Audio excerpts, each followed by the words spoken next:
My wife used contraception. Every time after we were intimate, she'd record a video and save it on her phone. We'd been married for 5 years. In that time, she'd taken 12 bottles of birth control pills and recorded 99 videos. Her doctor once warned her, if she kept taking the pills, she'd never be able to have children for the rest of her life. Then came the day she recorded her 100th video. By chance, I overheard her talking with her best friend just outside our bedroom door. "Hey Emma, you've been spending all your time with my brother-in-law lately. What about that secretary you've been keeping on the side?" We broke up. Emma's face went pale for a split second. "Before we got married, Benjamin told me," she said, "he didn't care if I played around outside, but I must never let him find out. If I did, he'd disappear from my life forever, and that's a price I can't afford to pay. So James and I will never have a future together." Her friend chimed in admiringly. "You're still the smartest. Honestly, given our situation, men like that are only good for fun." Emma gave a soft laugh. "Benjamin's so dull. James, on the other hand, he's young, masculine, and knows how to pamper me. I give him my body. But my heart belongs to Benjamin. Perfect, isn't it?" Inside, their laughter rang out loudly. No one noticed me standing outside the door. As if lightning had struck me deaf. That night, I nearly cried myself dry. So it's true. A person's heart really can love 2 people at once. The next morning, I took a taxi straight to the civil registry office. "Mr. Benjamin," the clerk asked, "are you absolutely sure you want to change your name? Once it's changed, you'll need to reissue all your documents from scratch." I signed the form. "Yes, please, I'd like to change it to Michael. Michael, flying far away." That was my plan. I wanted to vanish from this place completely. Holding my new passport, I left the registry office and hailed another taxi, this time to a law firm. "Hello, counselor. Please help me draft a divorce agreement. I'm not claiming anything." Half an hour later, the paperwork was ready. The lawyer explained that my wife's signature wasn't even necessary. After 2 years of legal separation, the agreement would automatically take effect. I walked out of the office, divorce papers in hand, when Emma called. "Benjamin, where are you?" I waited and waited, so I went home first. "It's good that you're back. Sorry, but work came up. I had to handle it personally. I might be away on a business trip for a few days. Please take care of yourself while I'm gone. Next week, I'll drop everything and stay with you." I sighed. A lie told once might be believed. But told 10,000 times? It becomes meaningless. At that moment, I felt nothing, no anger, no sorrow, no hesitation. "Go ahead," I said. "I love you so much." "Love me? Emma, do you have a thing for foolish men? Do you find me boring?" She froze for a second. "What are you talking about? Of course I love you most. You're perfect just the way you are." "Emma, do you love another man?" "Of course not. If you're happy with your life," I said calmly, "then I'll leave you, forever." She let out a mocking laugh. "Go ahead and try. I can shut down airports and train stations. As long as you're still Benjamin. No matter where you hide, I'll find you." But on my new passport, I was no longer Benjamin. My name was Michael. I repeated firmly. "I'm serious. I have a way to leave you, and a way to make sure you never find me again." Emma kept smiling, her eyes gleaming like a predator waiting for its prey. "Then run," she said. "I'll give you 3 days. After that, I'll come looking for you. I've told you before, as long as you're still named Benjamin.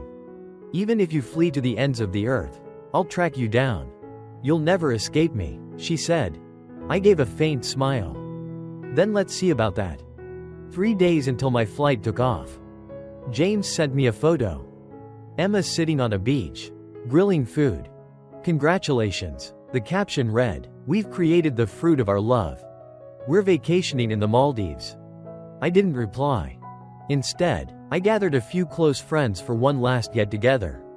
After all, once I left, we'd probably never meet again. That day, I was genuinely happy. 2 days left. James sent another photo, this time of Emma reading a book. The title, Early Childhood Education Guide. The soon-to-be mother had already started researching how to raise a child. Still, I said nothing. Silently, I went to the bank, withdrew every last cent from my account, exchanged it all for cash and euros, and cancelled every single card I owned. One day left. This time, he sent a video. Fireworks exploded brilliantly over the ocean. Dazzling, romantic, breathtaking. Emma had rented out the entire island and bought every last firework in the Maldives just to celebrate James's birthday. Turns out, today was James's birthday. A birthday plus a pregnancy announcement. For them, it was truly double happiness. After watching, I just gave a cold, quiet laugh. Then I called a charity organization. Hello, I have some clothes I'd like to donate to people in remote mountain areas. They arrived quickly. During the days Emma had been away, I'd already cleared everything out. 5 large bags, clothes, shoes, everything. I gave it all away. Kept nothing. My ID card, household registration, diplomas, all the things tying me down. Along with every personal belonging, I took to a funeral home. I paid a staff member to burn it all. Standing in the house where I'd lived for 5 years, I suddenly felt like a stranger. The room was spotless now. Not a single trace of me remained. All that was left was a backpack and an old phone. I called a taxi to the airport.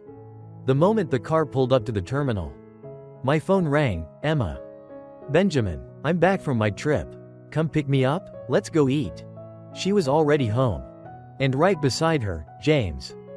From inside the taxi, I watched them step out of the arrivals hall. James pushed a luggage cart with 2 suitcases on it. One blue, one pink, clearly a matching set.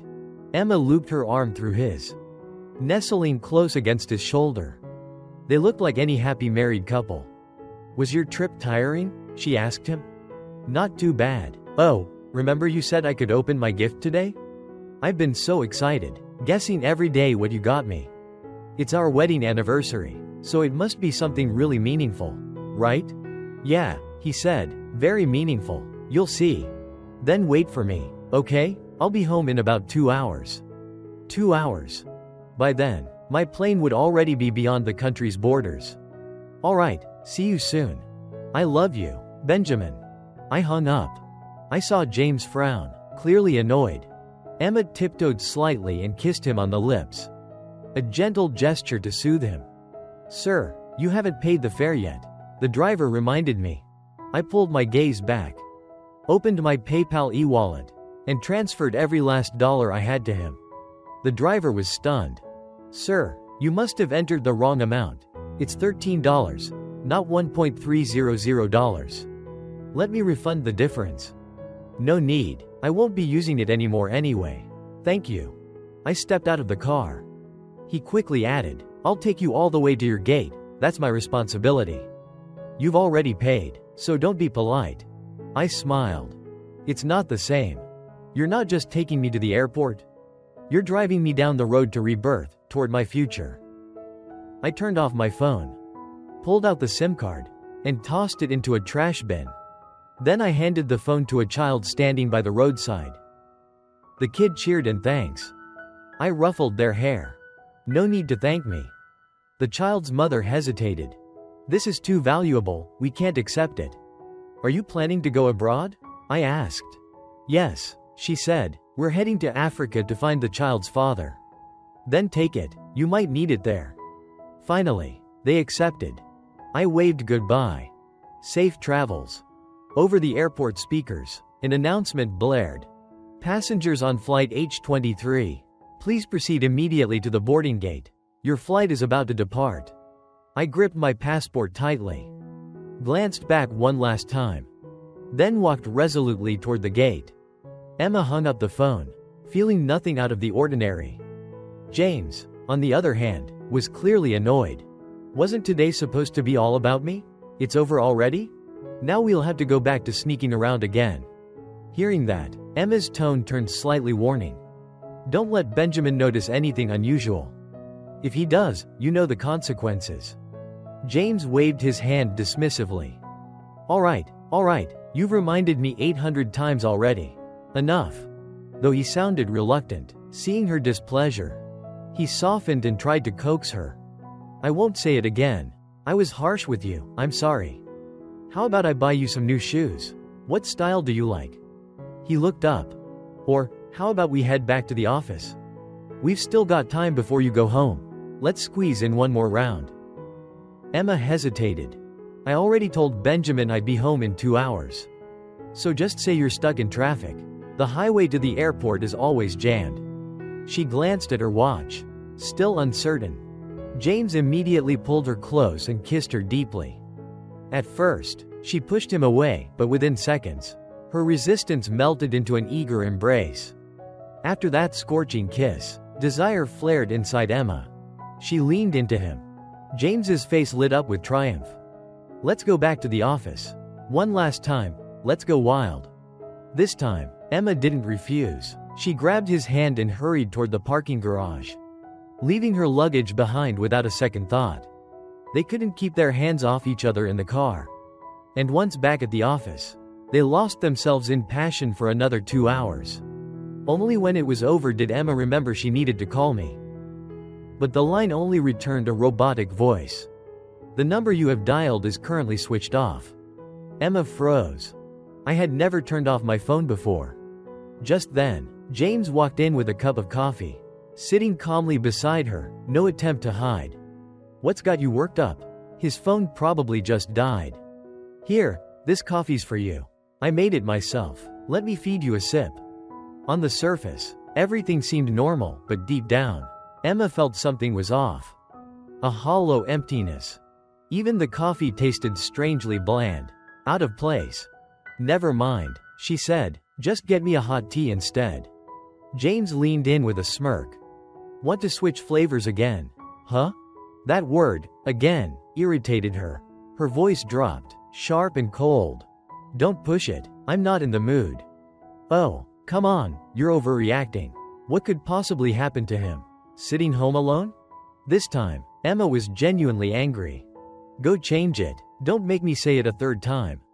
Seeing her serious expression, James didn't dare provoke her further and quietly obeyed.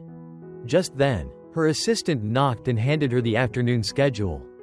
"Ms. Emma, you have a meeting in a bit, it's almost time." Originally, Emma had planned to go home first, have dinner with me, then return to the office. There'd been plenty of time. But now, tangled up with James, she'd completely lost her window. "How long will the afternoon meeting last?" she asked without looking up. "About an hour," the assistant replied. Emma stood abruptly. "I'm going home first. If I'm not back by the time the meeting starts, don't wait for me, just proceed as usual." She didn't explain why. Grabbing her car keys, she walked straight out, no driver, no hesitation. Her sudden move panicked James. He rushed to block the door. "Aren't I right here with you? Why do you still need to go looking for another man?" Already irritated, Emma had no patience left. She brushed his hand away. "Don't ever say things like that again." "But I don't want to share you with anyone else," James muttered under his breath. The air in the room tensed instantly. The assistant, standing awkwardly by the door, wished desperately for a window to jump out of. Anything to escape this suffocating scene. Emma turned to James, her voice firm and icy. "I told you from the very beginning, you need to know your place. Benjamin is my husband. That will never change." James fell silent. Deep down, he knew Benjamin's title as husband and Emma's heart would eventually be his. But rushing things would backfire. For now, he had to bide his time. As for Emma, it had been several days since she'd last been home. She stood in the familiar villa, yet it felt strangely distant. Almost new. People always say, time apart makes the heart grow fonder, even more than your wedding night. Maybe that's exactly why she felt this way. "Benjamin, I'm home," she called softly, stepping lightly across the courtyard into the living room. The garden was neatly trimmed. Everything inside the house remained exactly as it was, spotless, gleaming, a clear reflection of its owner's refined taste and style. All of it was my doing. Emma wanted to call out, "Honey," to me. To say, "You've worked so hard, darling." But as she looked around, there was no sign of me anywhere. She turned to the housekeeper who was tidying up. "Has Benjamin gone out? At this hour, I should have been home." The staff exchanged uneasy glances, none offering a clear answer.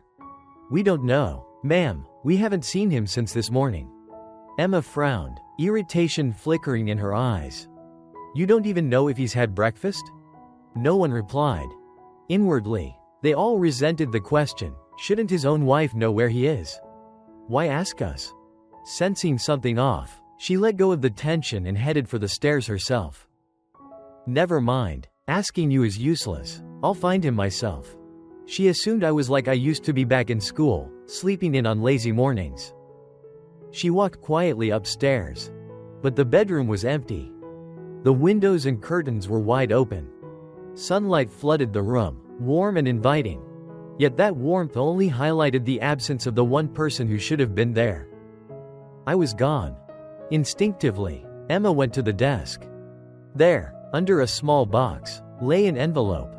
On the paper inside were just a few lines I'd left behind. "I know everything about you and James. I'm leaving. Don't look for me." No signature. Just a few quiet sentences, and years of our relationship were over. What Emma didn't know was that I'd long since run out of things to say to her. Almost immediately, she called me. But I didn't answer. She gripped the note so tightly the edges crumpled in her fist. Still dialing repeatedly, she searched every corner of the house. The backyard garden I used to tend. The rooftop swing where we once watched the stars. But I was nowhere. I was truly gone. "Sorry, the number you've dialed is currently unreachable." She must have heard that message dozens of times before finally accepting the truth. I wasn't going to pick up, ever again. She tried to calm herself. "There's always another way. Just stay calm. Breathe." Rubbing her face hard to pull herself together, she opened her contacts and scrolled through the numbers we both shared. We'd known each other for years, once the picture-perfect couple. From matching school uniforms to wedding tuxedos and gowns. We knew each other's lives, friends, and routines inside out. First, she called my closest friend. He didn't answer at first. On the third try, he reluctantly picked up. After hearing her out, he just scoffed. "You two are married. If even you can't find him, how would I know?" Then he hung up. Frustrated but desperate, she called someone else. Same result. Their voices carried quiet blame, too polite to say it outright. But clear enough. For years, our marriage had been crumbling. Outsiders had seen it coming. Refusing to give up, she dialed one last mutual friend from school. Hasn't he contacted anyone during this time? If he really wanted to leave, wouldn't he at least tell someone? Her old classmate laughed dryly, as if hearing a joke. "You're Benjamin's wife, the one who shares his bed and his life. If you didn't notice even the smallest changes in him, what good would it do if he'd reached out to us? Maybe you should ask yourself, have you two argued lately?" Emma fell silent. It had been a long time since she'd actually sat down and had a real conversation with me. If we'd still been fighting, maybe I wouldn't have walked away. After hanging up, panic truly set in. The bedroom looked the same, except every single one of my belongings was gone. The more she thought about it, the more terrified she became. What if I was wandering alone, broke and desperate, sleeping in cheap motels? What if I ran out of money and couldn't take care of myself? Frantically, she sat down by the swing, logged into her banking app, and tried to transfer money to me. She didn't even check her balance, just typed in a string of zeros. Genuinely afraid I might be struggling. What she didn't know was that I'd never needed her to support me. Moments later, the bank called. "Ms. Emma, your recent transfer attempts have all failed." At that moment, she felt like she was teetering on the edge of a cliff. Her mind unraveling. She fired off questions in a rush. "Is it a daily limit? Or too many transfers? I can verify this is my account. Give you the code. My signature. Anything. I just want to send money to my husband." She couldn't even remember the last time she'd personally sent me money. It had been so long. Success, status, and a life soaring like a kite in the wind had made her overlook all the little things. Our wedding anniversary? Handed off to an event planner. My gifts? Bought by her assistant. Even our household expenses were auto-debited, no thought, no touch. Those small, neglected details had quietly shattered our marriage beyond repair. But when you add all those little things together, they're enough to become the final straw.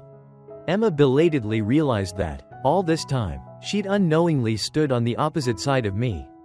Only now, too late, did she feel overwhelming regret. Her desire to make things right with me grew even more desperate. The bank representative spoke gently. There's nothing wrong on our end, but the account you're trying to transfer money to no longer exists. It was closed yesterday. Yesterday? Emma repeated, her voice trembling. Then she hung up, the confirmation from the bank employee ringing in her ears like a death knell. Exhausted physically and emotionally, she covered her face with her hands and let out a choked sob. If only she'd called me once during those past few days, she would have noticed something was off. But she hadn't. And now, it was far too late. An hour slipped by in a blur. Emma couldn't focus on work. She clung desperately to a sliver of hope, scouring my social media accounts for any clue. Maybe I'd accidentally left a trace behind. She'd never been active on social media herself. But she remembered clearly. I always used the same name, Benjamin, on every platform. First, she opened PayPal, the app I used most often. But our chat history had gone silent long ago. And my account had already been deleted. It had been a long, chaotic day. By nightfall, the once warm house now felt icy cold. She lay alone on the oversized bed, swallowed by emptiness, unable to breathe. Her phone lit up a few times beside her pillow, probably messages from James, inviting her out. But she couldn't even bring herself to look. Tossing and turning until midnight with no sleep. Emma finally turned on the bedside lamp, sat up, and slid over to my side of the bed. She tried to feel the faintest trace of warmth I might have left behind. Whispering to herself, at least, last night, he was still here. But the harder she tried to remember, the colder her heart grew. The high thread count sheets were soft. Yes. But they'd never warmed up as quickly as that old, worn-out comforter we used to share. Back when we'd just graduated. Too broke for luxuries, we'd huddled together every night just to stay warm. Now, the memory of me twisted her heart like someone had reached in and squeezed it tight. When the familiar alarm chimed the next morning, Emma jolted out of her thoughts. Suddenly, she remembered. I'd left her one last thing, a small, delicate jewelry box. She rushed to the windowsill and retrieved it. The box wasn't large, just enough to fit in her palm. But when she opened it, there was no elegant jewelry inside. Only a small, oddly shaped lump of silver. At first, she didn't understand. Out of habit, she touched the silver wedding band on her left ring finger. And then, as if struck by lightning, it hit her. That misshapen piece of silver was my wedding ring. I'd melted it down. The deepest pain isn't loud, it's the silence of a heart that's already gone numb. Finally, she accepted the truth. I was gone. No matter how hard she held on, I would never come back. Emma had no energy left to celebrate her birthday. She drove straight to the police station, breathless, filing a missing persons report. My husband has disappeared. He might really be missing. But I was an adult. Where I went was my choice. No one could force me to stay. For the police to launch a search, there needed to be solid grounds. Still, they took her report and assisted with the search all night. By morning, there was still no trace of me. An officer asked gently, "Have you two had any recent conflicts?" Emma stammered. "No, our relationship has always been good." But the officer's skeptical look said he didn't believe her. He leaned forward, serious. "If you truly want us to help find your husband, you need to tell us the truth. Otherwise, there's nothing we can do." Emma's face flushed crimson. She finally admitted, I was seeing someone else. He probably found out. Once, that confession might have been proof of her allure. Now, it was nothing but utter humiliation. Especially since it was precisely why I'd left her. "So your husband walked out because you cheated?" the officer asked bluntly. Emma didn't answer, just gave a stiff, reluctant nod. Just then, a call from an unknown number cut through the tension, saving her from further embarrassment. Hope flared in her chest. She snatched up the phone. On the other end was a man identifying himself as a lawyer. "May I speak with Ms. Emma? I've been retained by Mr. Benjamin to handle a matter that requires your immediate attention. If you're available, I can meet you right away." Without explaining to the officers, she quickly excused herself, "It's urgent," and sped off in her car like a woman possessed. All she could think was, if I meet the lawyer, I can convince Benjamin to come back. But when she arrived at the law office, all that awaited her was a divorce agreement. Confused and anxious, she looked around and pleaded, "Benjamin, he still won't see me? I need to talk to him directly. Please, ask him to come out." The lawyer shook his head. "I'm afraid that's impossible. Benjamin isn't here. He's fully authorized our firm to handle the entire divorce process. If you have anything to say, you'll have to say it to me." He lifted the divorce agreement and placed it gently in front of her. Only then did she truly notice the divorce agreement sitting in front of her. Emma's face instantly twisted with distress. She snatched it up, glanced at it for just a second, then tore it to shreds. With a furious sweep of her arm, she flung the pieces across the room and ground out through clenched teeth. "I can't divorce him." Her eyes were red-rimmed as she insisted, voice trembling. "I only made one mistake. Is there a single woman in the world who's never slipped up? I know I was wrong. If he doesn't like it, I swear I'll never see that person again. Isn't that enough? I love him so much.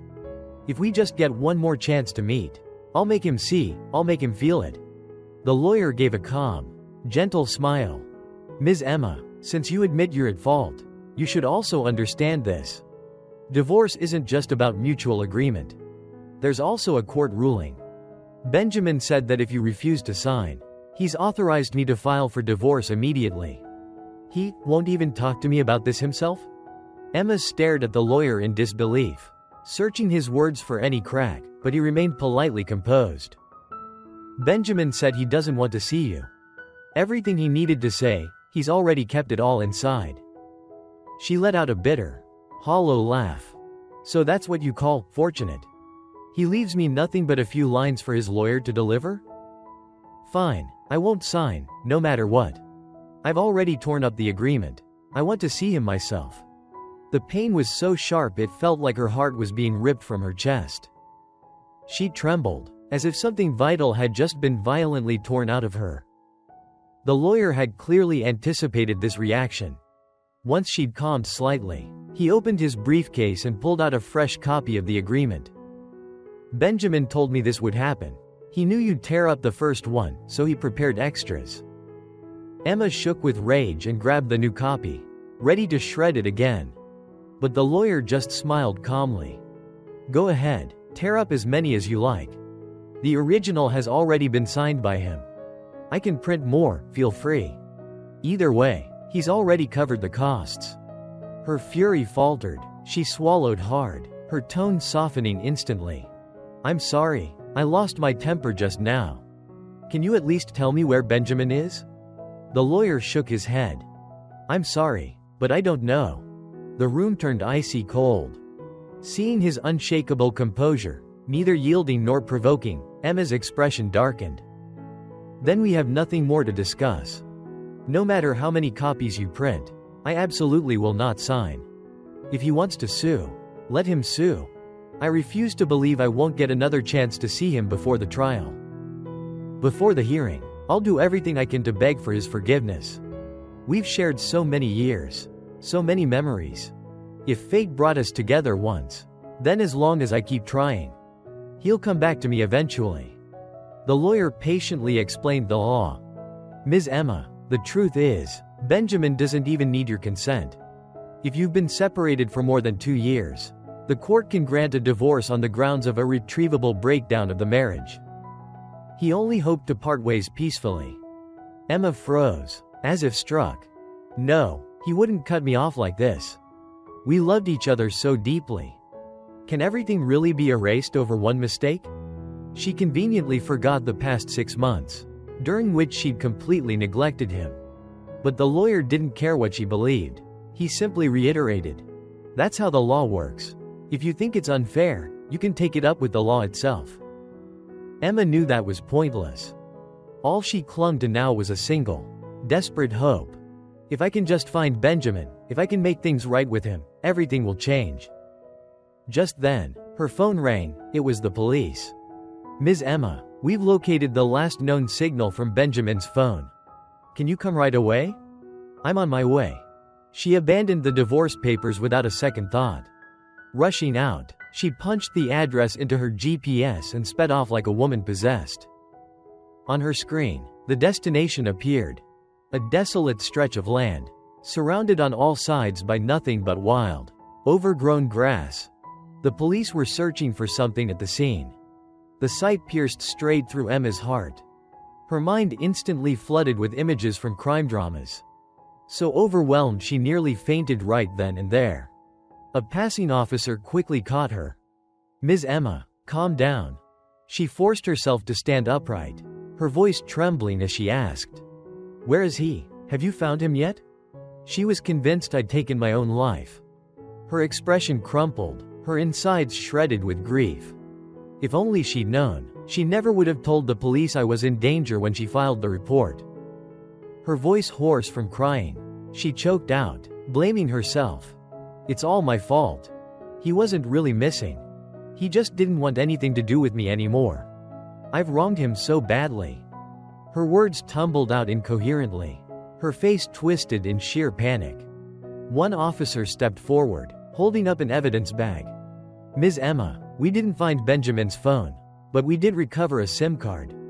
Can you confirm if it's his?" Only then did Emma begin to regain her senses, as if waking from a nightmare. "Just the SIM card? What about the phone?" The officer shook his head. "We've searched the entire area. No phone." After receiving permission, she took the SIM from the evidence bag, slid it into her own phone, and powered it on. The moment the screen lit up, the first thing she saw was a long list of missed calls. Almost all from her, desperately trying to reach me. And beneath that, dozens of unread messages. Her hands shaking, she tapped one open and froze. Every single message was from James, to me. She'd always assumed there was no private connection between James and me. But the tone of these texts was nothing like the respectful, reserved manner he showed her in person. "Benjamin, you understand Emma by now. She clings to old feelings, can't bring herself to let go. As long as you agree, she'll stay with you for life. But I think some things should be said plainly. Love doesn't care about who came first. If she'd met me before you two would probably just be old classmates, barely more than strangers. A man's got to know how to keep things exciting. Being too honest just makes you boring in a woman's eyes. Emma has high needs. And I'm in my prime, full of energy. I can satisfy her far better than you ever could. Here, look, this necklace Emma gave me? She made it herself. See it clearly, Benjamin? You get me, don't you? We truly love each other. Just say the word, and that house will be yours, as a separation fee. After all, Emma's already given me her heart." Dozens of messages like this filled the thread, short, but dripping with that classic, green tea, energy. Starting every sentence with, "Benjamin." Immediately comparing ages, flaunting Emma like a trophy. A male officer lent Emma a portable charger. Glancing at her screen by accident, he let out a quiet, disdainful scoff, his eyes flickering with unmistakable contempt. Any man bold enough to text another man's husband like this, even if they weren't officially divorced yet, clearly already had plans to build a new life with someone else. It was almost laughable, in Emma's eyes. Hiding her affair was apparently the ultimate proof of love for me. Emma's brow furrowed, her whole body went cold, as if she'd plunged into an ice pit. But those messages were only the tip of the iceberg. Scrolling further through the chat history, she discovered James had been sending me photos every few days. Demands for gifts, screenshots of transfers with symbolic amounts like $520 and $1314. even pictures of himself sleeping soundly. And intimate, suggestive shots of him and Emma together. Staring at those images, Emma suddenly felt like she was trapped in a cheap, humiliating farce. She was so disgusted with herself she began to tremble. The officers nearby watched her reaction and instantly understood everything. Their last shred of sympathy faded into silence. She handed back the charger, her voice drained and hollow. "I need to go home and look through everything again. Please, keep searching for Benjamin." She could no longer bring herself to call me, my husband, in front of strangers. On the drive home, she called James, her voice colder than he'd ever heard it. "Where are you? Come to my house now. We need to talk, clearly." James, overjoyed, practically shouted. "When? I'll be right there." The moment she hung up, Emma collapsed inward, utterly spent. With no energy or will to go anywhere else. Just thinking about the apartment she and James had prepared together now made her nauseous. James arrived even faster than she did. By the time she pulled into the driveway, he'd already been there for a while, and was acting like he owned the place. With zero sense of caution or restraint, he barked orders at the staff. "Take all that junk down, it's hideous. If you're hanging anything, make it expensive artwork. And replace the rug, I'll pick the brand myself. Has to be handmade, the most expensive one. Oh, and rip out all those flowers outside." He cheerfully directed everyone into a frenzy of activity, while he strutted around like a butterfly flitting between blossoms, casually touching this, adjusting that, even plucking leaves from potted plants and tossing them carelessly to the floor. Even when he finally noticed Emma's presence, James didn't so much as flinch or look away. He bounded over to her with a bright, careless grin. "Took you long enough. Have you decided where we're going to celebrate tonight? Actually, let's just stay here, after all. I'll be the man of this house soon enough. Oh, and where's the chef? I'd like to order." In Emma's eyes, he'd always been nothing more than a boy. No matter how flashy or self-assured he acted, he was still shallow, immature, and utterly naive. She'd only ever seen him as a distraction. Someone to indulge in for his youthful energy and eager devotion. She'd never expected anything real from him, so she'd never been disappointed. But now, for the first time, Emma realized just how gravely she'd miscalculated. She stared at him coldly and asked, "What the hell are you wearing?" James, lost in his fantasy of becoming Emma's dream husband, didn't sense anything wrong. He even twirled around proudly to show off the outfit. "Found it in the closet. What do you think? Fits me, right? It's super comfortable, makes you feel all warm and cozy." But to Emma, the sight ignited a blaze of fury. That was the pajama set I had bought for Benjamin. And he'd never even worn it. James completely misread her expression. Grinning smugly, he lunged forward to hug her. "Isn't that even more exciting? Emma, let's just..." He didn't finish his sentence. Emma shoved him hard, so hard the fabric tore right off his body. His startled scream echoed through the room, but she didn't even hear it. Only when every shred of the pajamas lay on the floor did she stop. Then, with icy contempt, she spat out one word. "Scumbag." From start to finish, she never once looked at him. The household staff, just employees collecting a paycheck, had no desire to witness this humiliating scene. They quickly slipped out of the room. At first, James turned pale. But the moment he realized they were alone, his confidence returned. He assumed Emma was just putting on a show of strength, playing hard to get. "I get it now," he said, stepping closer. "Why act so tough?" As he moved to press himself against her, his thoughts were clear. Their whole relationship had always been about physical desire, nothing deeper. If he could just win her over again, the money and status would follow. It didn't matter if she saw him as a lover or a toy, as long as he got his foot in the door of her wealthy world. But Emma's reaction stunned him. She shoved him back again, voice sharp and furious. "Don't you dare touch my husband's things." Her eyes burned with rage, her face twisted in utter disgust. Still stubborn, James clung to the belief that a few sweet words would convince her to divorce Benjamin and choose him for good. He even changed into another loose set of pajamas, wearing nothing underneath, convinced she'd find it irresistible. "You've always liked me like this, haven't you?" he cooed, trying to reclaim control. But Emma grabbed his wrist, her grip iron tight, her eyes glacial as she demanded, "If you had even a shred of decency, you wouldn't have sent those messages to Benjamin. You wouldn't have secretly taken pictures of us and flaunted them in his face. You're the one who drove him away." She dumped all the blame onto James, as if doing so could erase her own guilt. Realizing the truth was out, James's first instinct was to play dumb. "What are you talking about? Why would I text Benjamin? I've been avoiding him like the plague." He clung to denial, convinced Emma had no proof. Deep down, he couldn't believe Benjamin would have stayed in the marriage after discovering the affair. "You still dare deny it?" Emma nearly screamed, her voice cracking with rage. "I mistook you for a human being. You're nothing but a cheap, disposable toy. And you actually dared to dream of becoming official. In my eyes, you're not even worth a speck of dust beneath his feet." Unable to find me to vent her rage, Emma poured all of it onto James. In her mind, it was his messages to Benjamin that had driven the man she loved away. Her own fault? Merely secondary. This was the first time James had ever seen Emma look at him with such terrifying hatred. Still, he refused to admit anything. He crossed his arms and stubbornly insisted. He must have made it all up to frame me. As soon as he finished speaking, he turned to head upstairs and change back into his original clothes. But Emma wouldn't let him go.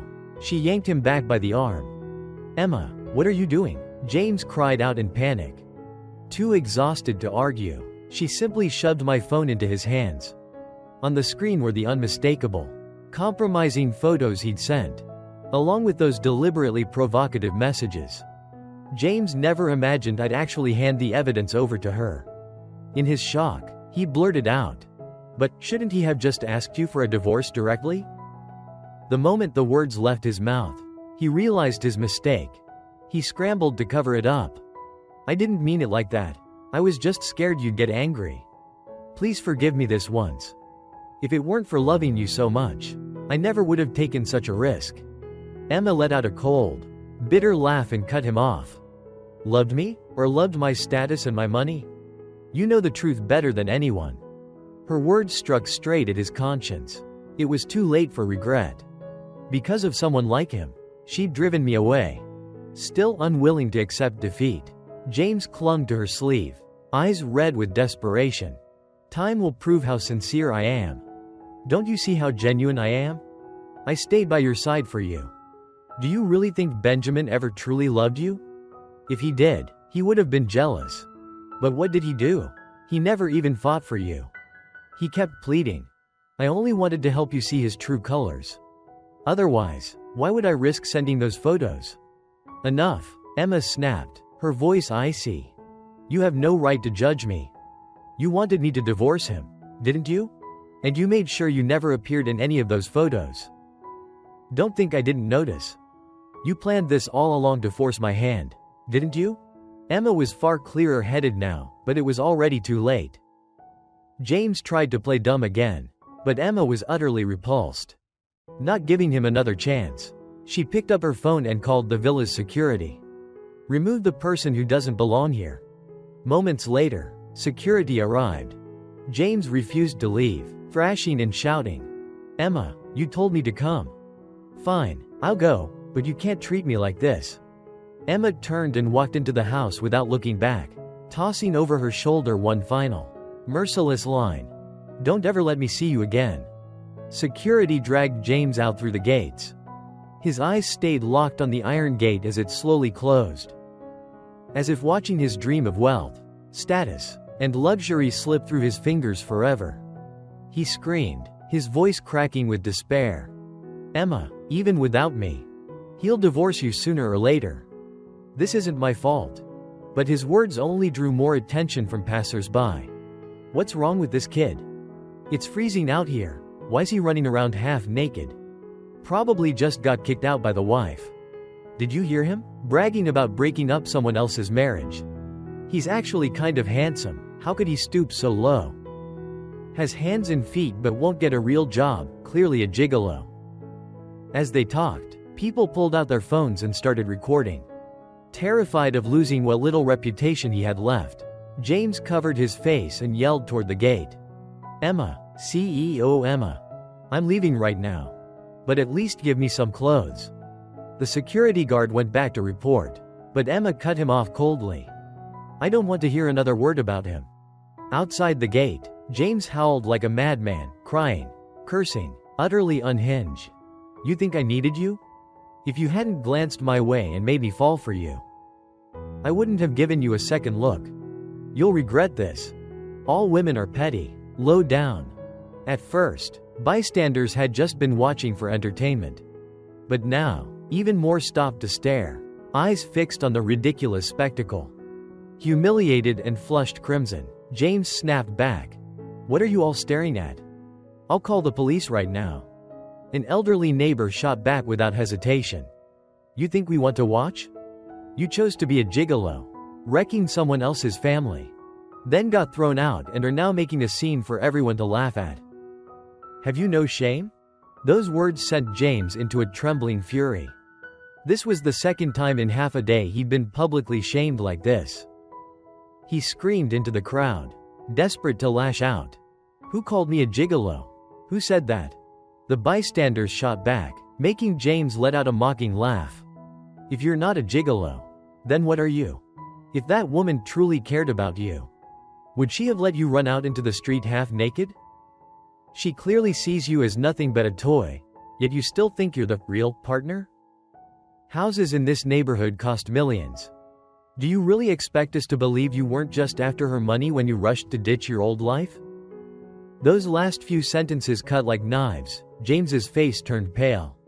Then flushed. Then pale again, his expression utterly grotesque. He had nowhere left to hide. No tricks to play. Under the weight of all those judgmental stares, he wanted nothing more than to flee. But a middle-aged neighbor, who'd just gone through a divorce after his own wife cheated, couldn't stand it anymore. He stepped forward, blocking James's path and shouting furiously. You shameless piece of trash. Can't hold down a decent job, so you go around seducing married women and wrecking families? James, now furious that even a stranger was insulting him, snapped back. Uncle, with a face like yours, even if you wanted to be a gigolo, no one would hire you. Are you calling me a gigolo just because you're old and couldn't satisfy your wife? So she went and cheated on you? You filthy animal, the man roared, face red with rage, raising his fist to strike. Chaos erupted. Word spread like wildfire. Neighbors poured out of their homes, hurling insults. Everyone called him shameless, spineless, a disgrace. Curious passers-by called their friends to come watch the spectacle. In no time, a huge crowd had gathered outside the villa, the noise deafening. Inside the house, Emma sat perfectly still, as if she heard nothing at all. Cold and distant, lost in her own world. No matter how much James threw a tantrum, he couldn't fight off an entire mob. Furious and humiliated, he tried to cover his face and run, only to be groped by some creep in the crowd who took advantage of the chaos. Get away, don't touch me, he screamed. Seeing Emma turn her back on him so completely, he looked around in desperation. Used to relying on women for rescue, he scanned the crowd, hoping someone, anyone, would step in to save him. Tears streaming down his face, he wailed like a madman. Is there anyone who'll help me? I'll sleep with whoever saves me. Doesn't matter if you're a man or a woman. A few shady characters in the crowd did perk up with interest, but their friends immediately pulled them back. Don't, we're just here for the show. Guys this easy and desperate? They've gotta be carrying something. Touch him and you'll regret it. Someone else added coldly. He was probably kicked out because he's got some disease. Call the cops. That comment hit like a bucket of ice water. The crowd instantly scattered, everyone backing away as if he were contagious. Even the neighbor who'd nearly punched him moments ago quickly wiped his hands on his pants, as though afraid of getting dirty. For the first time, James tasted what it felt like to be utterly despised by society. The villa gates remained tightly shut, no movement. No sound. With no choice left, he clutched his naked body and fled in panic. But halfway down the street, he ran straight into a pack of stray dogs. One lunged out, barking ferociously, chasing him through alley after alley until he was gasping for breath. Only when the barking finally faded did he stop, panting heavily, and realized he was lost in a desolate, abandoned area, silence hanging thick and eerie in the air. His phone and coat were still back at the villa. Now, he didn't even know the way home. Shivering, he stumbled forward, shouting into the emptiness. "Is anyone there? Help me." But the only answer was the cold wind howling through the empty buildings. That night, James wandered the streets, enduring wave after wave of disgusted stares. If a kind stranger hadn't called the police for him, he might have spent the whole night sleeping on the pavement. But that was only the beginning of his reckoning. The next day, his termination letter arrived faster than he'd expected. Not long after, the video of him being thrown out of the villa went viral online. From that point on, James was utterly ruined, his reputation destroyed, his name tainted. He could no longer show his face in public. As for Emma, she meant what she said. The moment she kicked him out, she erased him from her heart completely. She sat alone on the sofa all night, silent and still, until someone finally called with news. "Ms. Emma, we found a witness at the airport. They say they saw your husband board a flight." Emma blinked, dazed. She'd already checked every passenger manifest from that day. Benjamin's name wasn't on any of them. Most likely, the witness had mistaken someone else for him. This lead was probably useless after all.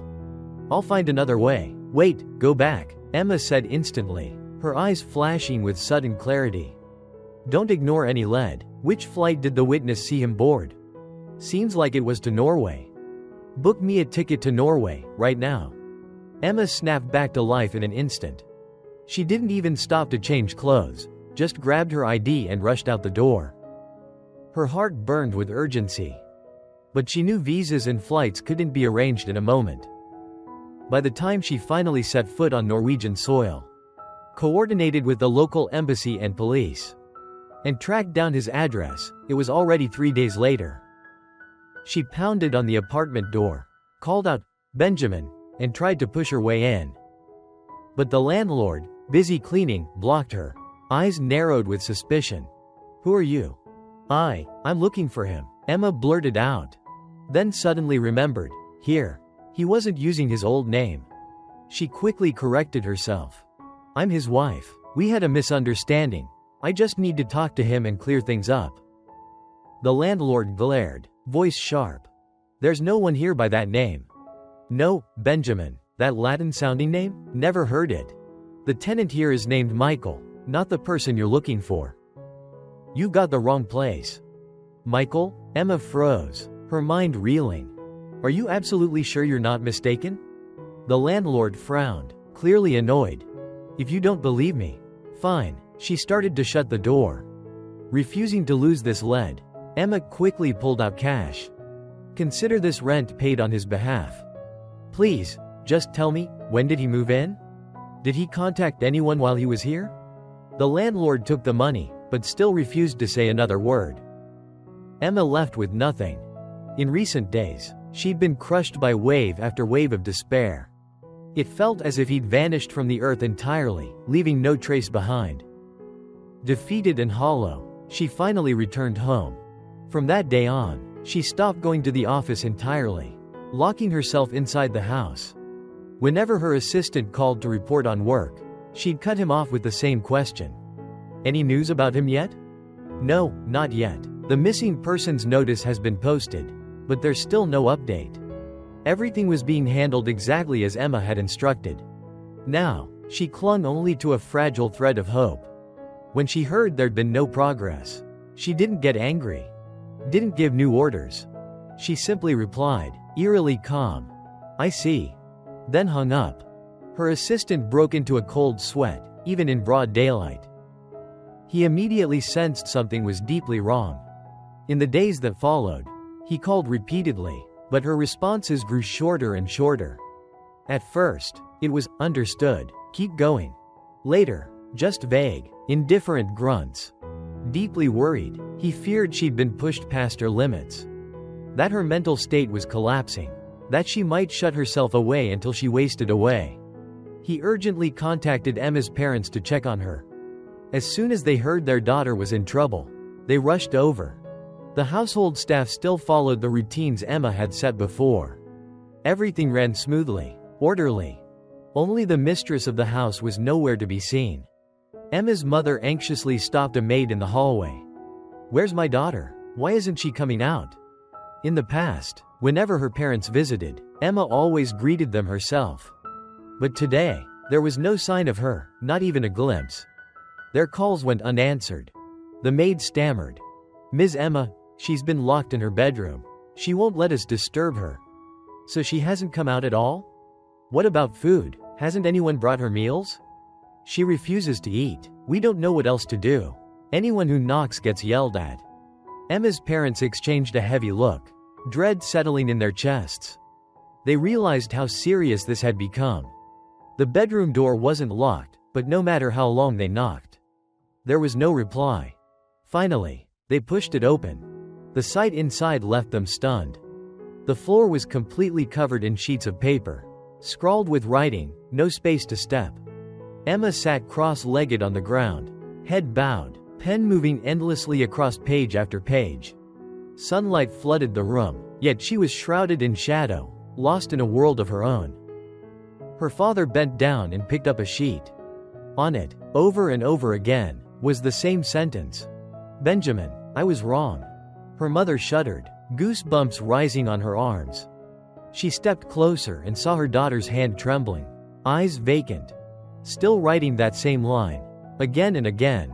"What are you doing, sweetheart?" Her voice cracked, tears spilling over. Emma's father, hot-tempered and heartbroken, snatched the pen and papers away. "What good does writing this do? We already know what happened. How could you let yourself fall apart like this?" He'd always believed his daughter was strong, brilliant in music, art, poetry, and grace. He never imagined she'd ever be shattered so completely by love. Emma looked at her father's face, etched with disappointment, and covered her own with her hands. Voice breaking. "It's all my fault. I betrayed him. Because of one moment of weakness, I broke his trust. I had to finish writing all of this, so he can see how truly sorry I am." Papers were scattered across the entire floor, every single one repeating the same words. Like letters she planned to leave for him. From the study to the bedroom, every surface was piled high with them. She'd been writing non-stop for days, losing all sense of time. Her mother wept, voice choked with emotion. "Benjamin doesn't even want to see you. What good will it do if you fill this whole house with apology letters? You should say these things to him directly." Emma fell silent for a moment, realizing her mother had a point.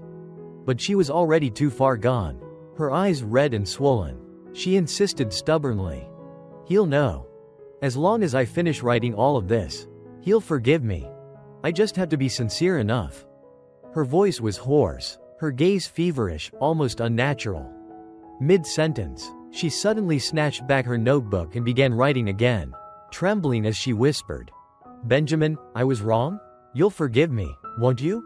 As long as I fill these notebooks, you'll come back to me." Watching her daughter spiral into delusion, her mother sobbed and pleaded, "Please, sweetheart, stop starving yourself. Stop writing these letters. If you keep going like this, you'll die." But no matter how desperately her mother begged, Emma wouldn't budge. When her mother tried to grab the notebook, she didn't have the strength to pull it away. Finally, her father couldn't take it anymore. He came up with an idea and said gently, "If you really want to apologize to Benjamin, then he has to actually see it.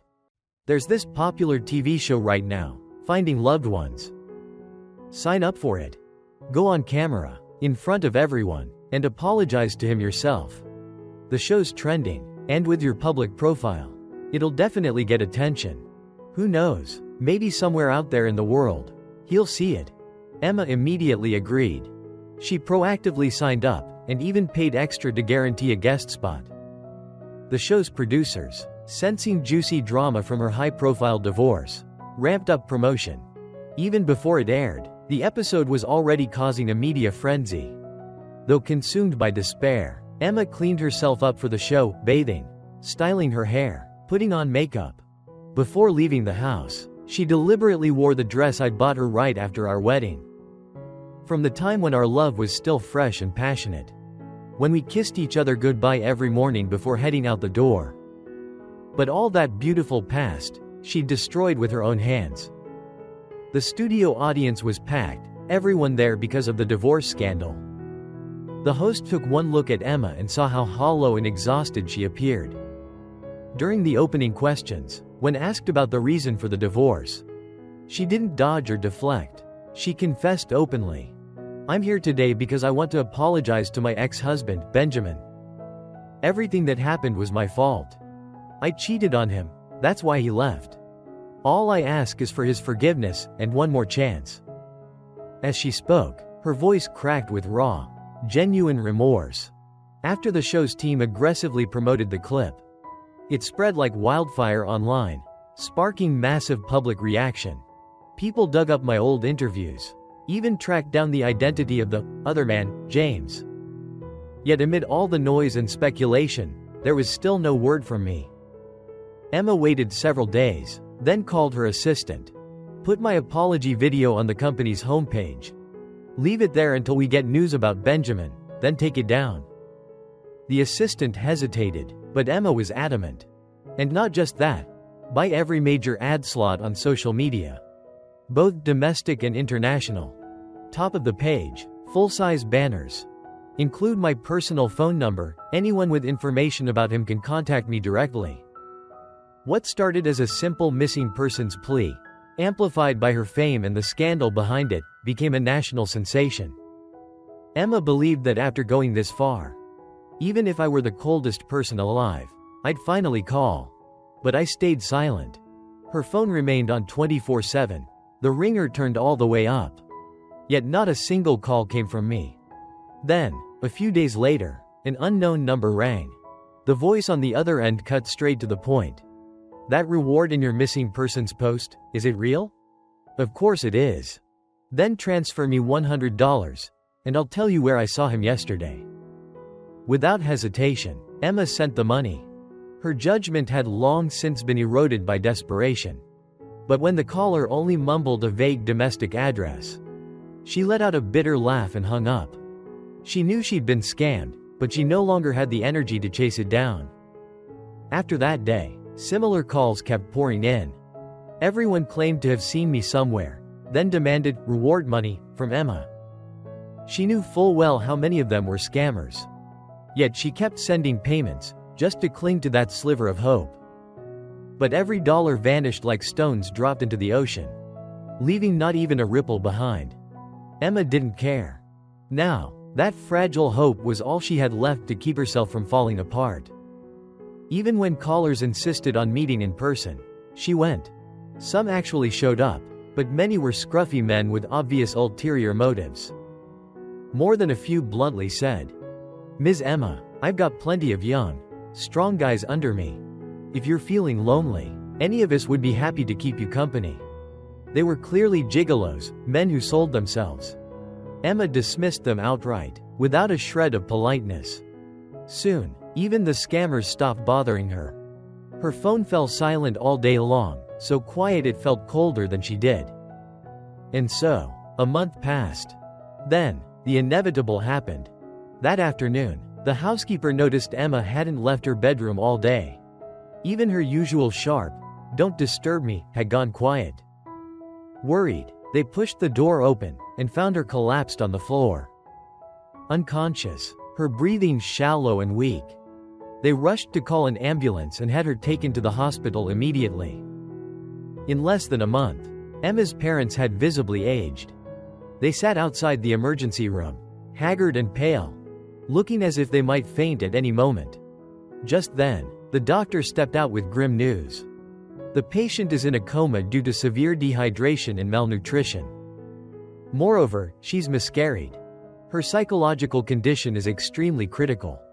Without timely treatment, she's at high risk of suicidal ideation. Hearing this, Emma's mother collapsed on the spot, fainting instantly.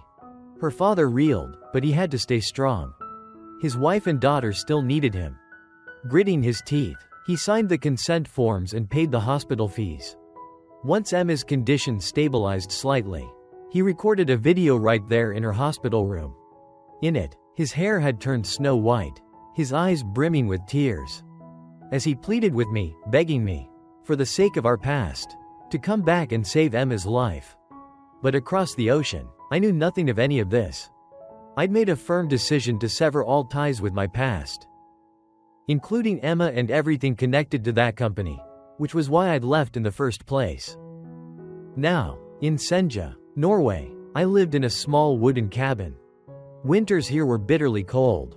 Most townspeople stayed indoors, watching the snow fall, resting in quiet solitude. I'd settled into the rhythm too, spending my days by the window, sketching the snow-covered landscape while sipping hot coffee. At my feet, the little kitten Tam Tin had found curled around me, occasionally leaping onto my lap, meowing sweetly for attention and pets. One afternoon, a soft knock came at the door. I picked up the kitten and opened it, to find my landlady, Sophia, standing there with a warm smile. "No worries, look how adorable he is," she said, smiling at the kitten. She held up a small bag. "I just baked some cookies. Brought a few over for you to try." I thanked her, invited her in, and poured her a cup of coffee. Life in this quiet town was simple. Winters were long and dull, so neighbors often visited one another. In just a month, Sophia and I had become close friends. Midway through our chat, Sophia hesitated, then gently brought it up. "Michael, I saw a video online recently. It's a woman begging for forgiveness. She even posted a photo, someone who looks a lot like you, and included a contact number to find you. Have you seen it?" Truthfully, the man in the photo did resemble me more and more the longer you looked. But Sophia knew my habits well. I hardly ever used social media, so she'd phrased it carefully. Testing the waters. I smiled lightly. "Really? That's quite a coincidence. But my face is pretty ordinary. Resembling someone isn't that strange." It was my polite way of denying it. Sophia looked at my striking Latin features. How could she not understand? Yet she said nothing, choosing not to call me out. "Actually, it's not just the woman," she added softly. "Her parents posted a video too. They said she's in terrible shape. She lost the baby, and now she's barely holding on. They fear she might die." Sophia sighed. To be fair, even though I don't understand the language, her desperation came through clearly, through her expressions, the subtitles, everything. I held the kitten close, eyes lowered. Everyone is their own person. No one has to live for someone else. If she's letting herself fall apart over this, then there's nothing I can do. I can't sacrifice myself to save someone else. I've made my choice. Even if Emma stood right in front of me, crying her eyes out, I would never turn back. Sophia gave a soft laugh. "That's good. Then, you can rest easy here. There's been heavy snowfall in the northern forests lately, and all roads to nearby towns are temporarily closed. Even if someone mistakes you for that person, they won't have any way to reach you anyway." I felt a quiet warmth at her gentle misunderstanding. Tasting the freshly baked cookie, I blinked back tears and thanked her sincerely. The cookie was delicious. Days flowed by like water, and before I knew it, Christmas Eve had arrived. It was a special night for the townspeople. Many young adults who worked far from home made a point of returning to celebrate with their families. I lived alone in my little wooden cabin. For the occasion, I bought some fresh flowers, hung up a newly finished painting of winter blossoms on the wall. A modest way to mark the holiday. Sophia, ever thoughtful, came by with a special invitation. "Oh, by the way, Michael, my sister Anna's coming home tonight. It'd be a bit dull with just the two of us. Would you like to join us for the celebration?" With no one else around and no good reason to refuse, I agreed. I prepared a few dishes, brought along the little kitten and a thermos of hot coffee, and headed over to Sophia's as a guest. Sophia usually lived by herself, so having someone close to her age around clearly delighted her. She gestured to the scattered holiday decorations, slightly embarrassed. All this was Anna's doing. She said we'd decorate together when she got back. I guess it's just us now. A nearly 2-meter-tall Christmas tree stood beautifully beside the fireplace. But placing the star on top looked tricky. I smiled, completely unfazed. No problem, just hand me a chair. I'm tall enough to reach. Sure enough, standing on the chair, I easily touched the treetop. Working together, we finished decorating in no time, and the whole house filled with festive cheer. Sophia couldn't help but sigh. I wonder what Anna's up to. First she forgot the fairy lights, and now she's taking forever to come back with the rest. Please don't tell me she got lost. I glanced at the clock and said calmly, "It's still early. She'll be back in time for turkey." Oh my goodness, the turkey? Sophia suddenly remembered. Rushing into the kitchen, the oven still running. I chuckled helplessly and kept hanging ornaments on the tree. Just then, a knock came at the door.